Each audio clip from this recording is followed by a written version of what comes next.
Tignan natin kung ano lasa. Lasang lambanog, mga idol.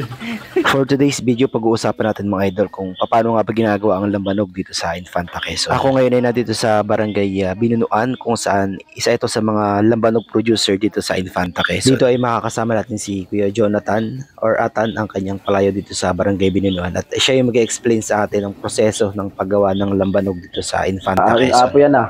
May apoy na. Pasak lang nito. Mga 2 oras. Tutulo na siya. Pagkatulo niya, papalitan na ulit. Papalit na ulit ng bagong tubo. Ng another tuba ulit. Sa isang sak lang, ilang container ang tuba ang nakukonsume? 12 na container. Tapos sa third container na yun, ilang container ng alak ang napoproduce? 3. Tatlong container. So bali, 2 container doon sa isa't kalahating yun, ano? Nandun. Ano yung naman ginagawa ninyo para mas masarap yung luto ng alak? May sikreto ba yung Wala. Para sa patutubigan mo lang siya ng dulo mo. yung patubig na doon, yung water pump na doon sa itaas. Yung nilalagay dun sa yung nakapatong na bakal, yung toong. Yung toong. Ano naman yung pinagkaiba niya dun sa traditional na pagluluto ng alak? Yung sa kahoy yung gatong. Ito kasi ay bualo na. Pareho din. Pareho din. Kahoy lang ay mamumutol ka. Ito na may bibilhin mo na lang. So, ang kagadahan dito sa bualaw, ang gatong, bibilihin lang yung bualaw sa kuno. Tapos yung gagatong. Mas matipid sa kahoy. Mas matipid sa kahoy. Ito yung 30 kan siya. Malaking gastos. Tsaka, ang naman, disadvantage naman dun sa kahoy. Pero ang kahoy, ang mas masarap ang lasa ng alak. Hindi siya naangi.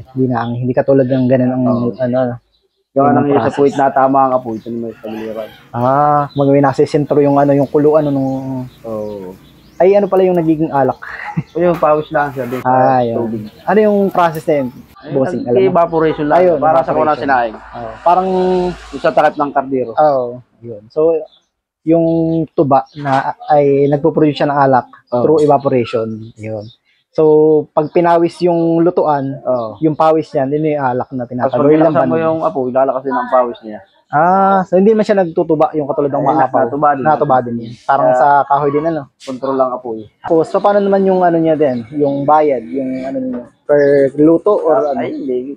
Pag 5 kapartida mo.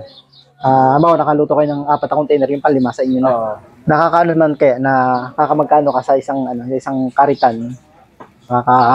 Estimated lang na nakita. Ay, maabot ng 50, tapos ay ang gatong na may halos ay hati. Sabihin ay kayo pala yung bumibili ng gatong. Kayo din. Akala ko sagot ng may-ari na lutuan nila. So, sabihin, kung 50,000 yung kita niya sa kalahati lang yun. Yung isang buong karitan, ilang buwan? 2 buwan lang. 2 buwan lang. Tapos pagkatapos nun, wala na. Mayroon ulit, may kasunod pa. So continuous yung pagpo-produce ng alak. Mula August hanggang Marso, ganitong buwan. August, Marso. Tapos pagkatapos na yun, wala na. Pahinga na. So yun lang po, maraming salamat.